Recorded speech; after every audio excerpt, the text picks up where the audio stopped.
fases da própria vida dela, né? Então, como é que ela sai também de imagens de mulheres muito violentas, da Judite, da Suzane e os Velhos, e aí a gente vem nessa fase em Florença numa temática de uma mulher evidente que ainda está refletindo, que ainda tem essa reflexão angustiada, mas já é uma mulher que se enobrece, que marca uma posição, né? Que ela tem uma presença e vai ter a assinatura agora da Artemisia. Só que a vida da Artemisia não é nada fácil, apesar de que ela é muito reconhecida, ela é acolhida em Florença, ela entra para a academia, uma das primeiras mulheres a entrar também na academia, ela e o marido, inclusive, mas ela tem mais proeminência que o marido, e o marido também tem vários problemas de jogos, e ela começa a ter problemas com o próprio marido, e ele abandona, numa das cartas, ele abandona a Artemisia, ela não tem mais notícias do marido, ela perde um dos filhos nesse momento, isso aí a gente já está falando de 1620, e é um momento que ela resolve voltar para Roma, ela sentia muita saudade de Roma, ela sempre diz isso nas cartas, é bonito, ela fala, eu sou uma romana, e eu quero me comportar como uma romana, apesar dela ter sido muito bem aceita em Florença. Então é um momento em que ela resolve voltar para Roma, e ela se reconcilia com o pai. Mas, ao mesmo tempo, é um momento da vida dela muito pesado, porque ela, né, teve essas perdas todas, do marido, do filho, então ela volta a ter um outro processo na vida dela, e é um momento em que ela vai pintar essa outra Maria Madalena. Olha que interessante, gente. Olha isso.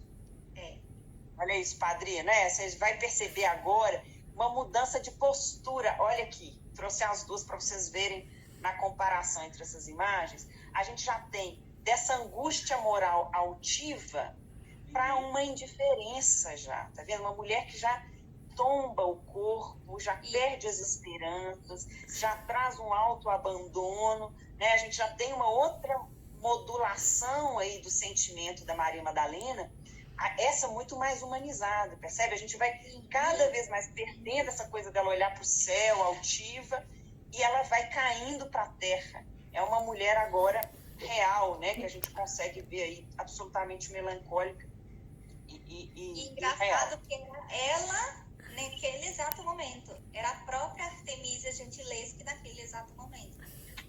São as esse fases quadro, olha que interessante, né, como é que os quadros vão modulando uma violência, depois uma reflexão angustiada, agora uma mulher que tomba e cai nessa desesperança com uma certa compreensão da crueldade da vida mesmo, né? Então, antes havia uma esperança e agora não. Esse quadro, inclusive, ela faz ele 2 vezes, o que é muito comum, né? As cópias. Aqui tem só uma diferença muito sutil que eu fui observar para fazer a distinção entre os quadros, que aqui a gente vê um pouco do seio da Maria Madalena e aqui o tecido cobre ele completamente, tá vendo? Então, um quadro, esse, inclusive, está em Sevilha, na Catedral de Sevilha, e o outro está no México. Então, são 2 Marias Madalenas que ela faz nesse período. Só que eu vou complicar a nossa vida agora, padrinho. Tá? Então, até agora, a gente estava achando... Mas já com 45 minutos, tá? Agora vamos terminando. Fico, gente, controlando o tempo para a gente não acabar sem se despedir de ninguém e sem dar... Para poder encerrar direitinho, né?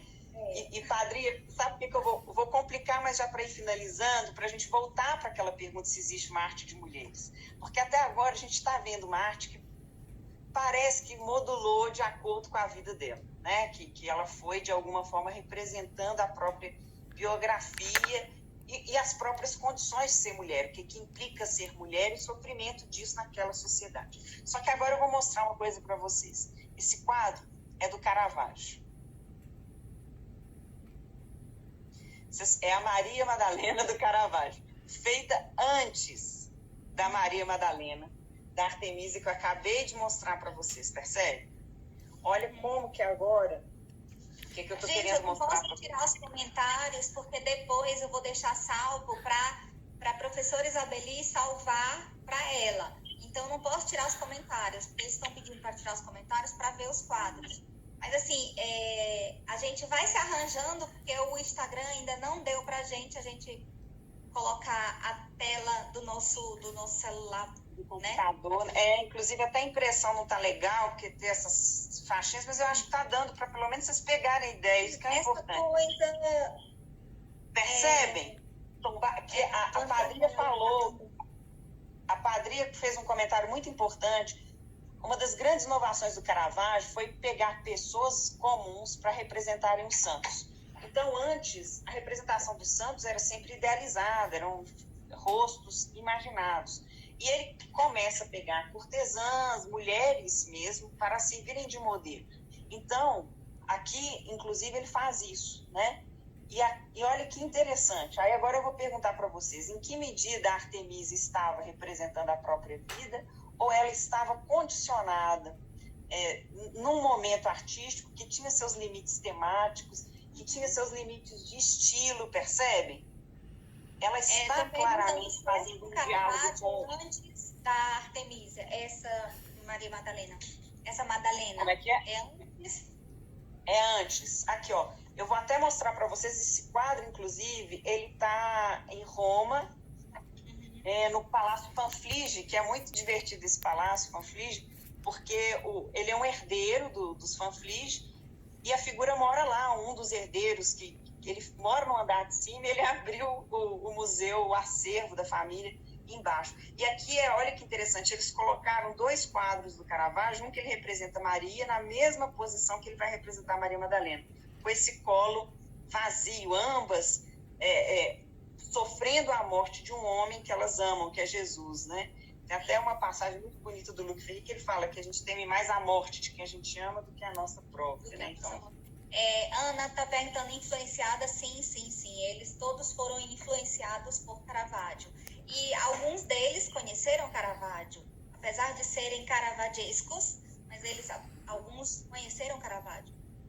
Que é o próprio caso da família Gentileschi, que é muito claro, porque, como eu disse, se alguém perdeu aí, né, o Caravaggio frequentava a casa. E tinha uma diferença grande de idade aí com a Artemisia, né? Mas ele era jovem e já frequentava. O pai, o Horácio, ajudou muito.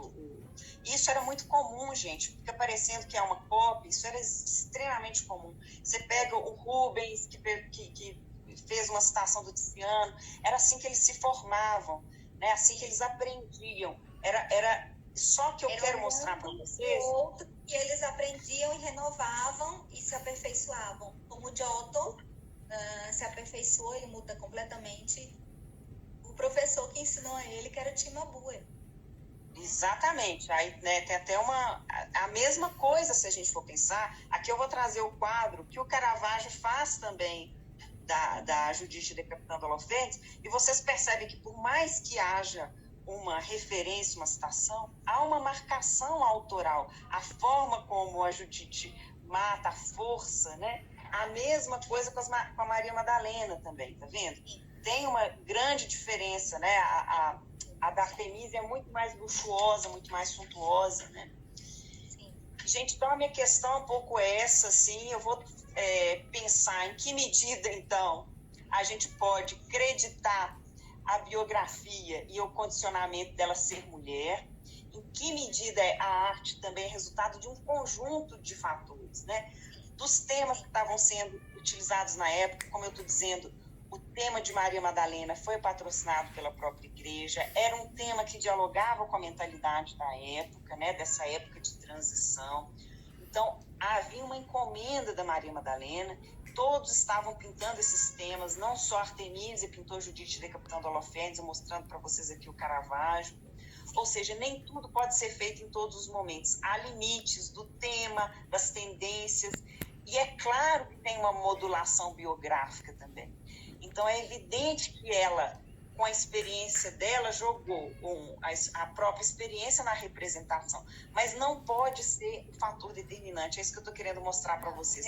A imagem é resultado de uma espiral de interações e de fatores sociais, de influências, de quem ela...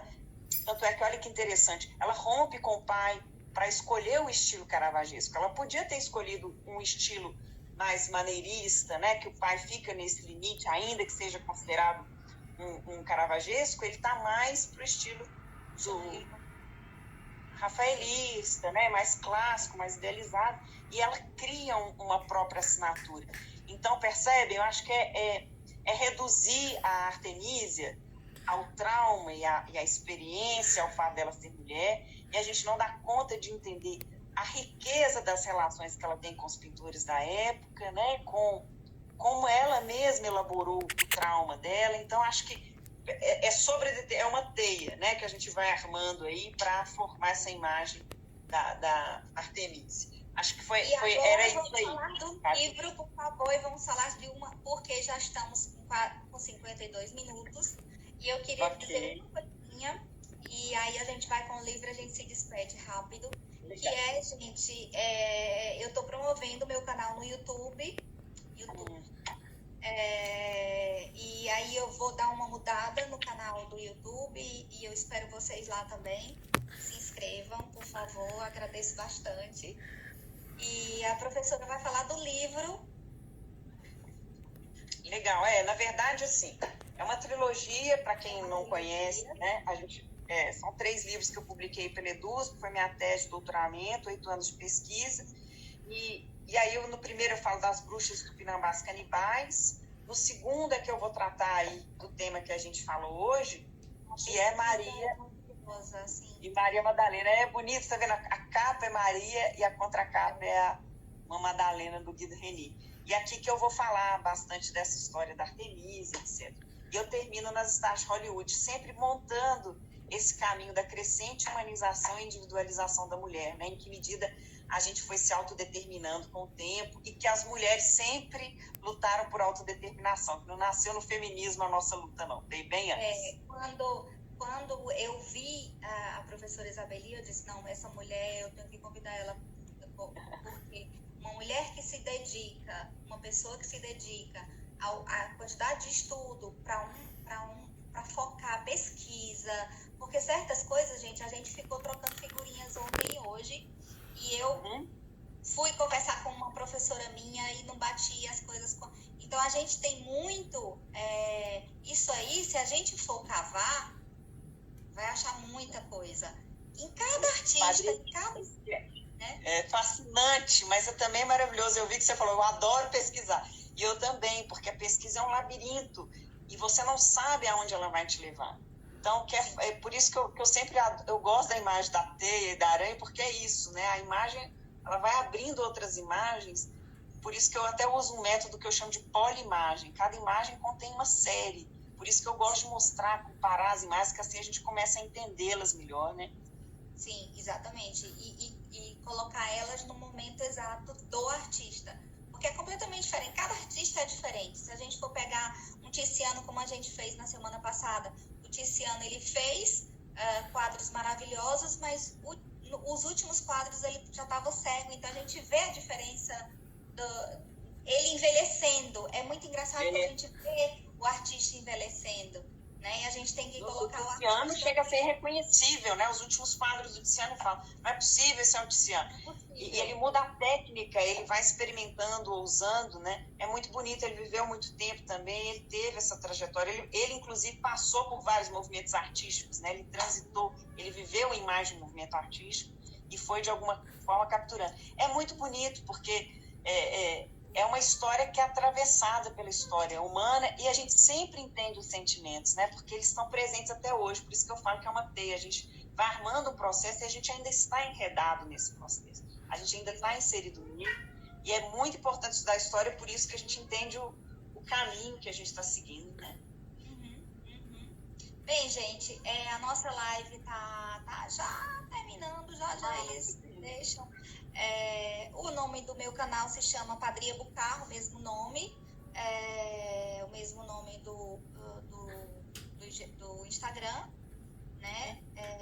Bem, tem muitas perguntas que eu não posso não pude desativar, gente, porque depois eu vou deixar salvo do meu e vou mandar para a professora, tá? E vai ficar salvo. E eles já estão dizendo quando é que vai ter a terceira. Eu falei, gente, peraí. A nossa live não é de só bater papo, né, Padre? Oh, meu Deus, a gente estuda para fazer essa live. A gente estuda pra caramba. Apesar da gente... Ela vai amanhã, ou hoje... amanhã é porque aqui é já quase meia-noite. Então, né, ela vai deixar, tá? O nome do livro, tudo isso. E a gente toma isso mesmo, as lives, com critério, né? Porque a gente estuda, a gente vai lá, pesquisa, a gente conversa, a gente se liga, padrinha, isso, aquilo, aquilo, não é? Então, assim, é muito... Troca, né, padre? É rico também, por outro lado, né? Porque Dá a trabalho, gente... mas é bom. Tudo que é bom dá trabalho. Não tem jeito, não. Não. E, gente, muito obrigada por terem sido tantos. E a gente vai deixar salvo. E eu vou mandar para a professora. Obrigada a você. Legal. Posso. Querido, obrigada, viu? Foi uma delícia. Obrigada. Dá tempo ainda de perguntas? Não, né? Pelo visto já acabou. Peraí, vamos ver se tem alguma pergunta. Se tiver alguma pergunta, a gente responde. Isabelle Cheita, sim. Bem, gente, último papo bom. Obrigada, Andrea. Tá todo mundo aqui dizendo que adorou. Façam mais. Gente, peraí, semana que vem, tá? Deixa a gente pensar. Descansar um pouquinho, né, padre? Deixa a gente descansar, porque assim,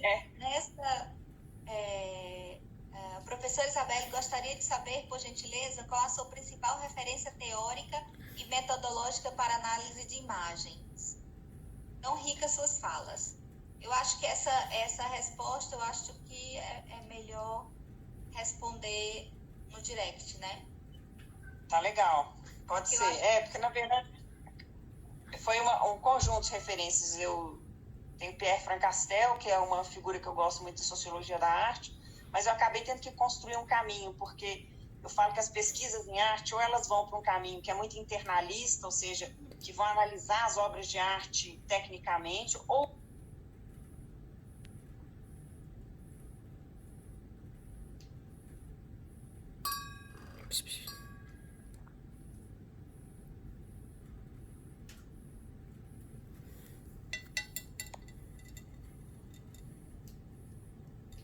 estamos... padre, acho que deu uma congelada, voltou. Mas eu respondo, eu acho que essa é uma pergunta bem complexa, assim, eu crio uma metodologia no final das contas, né? Eu uso vários autores, mas eu crio essa metodologia.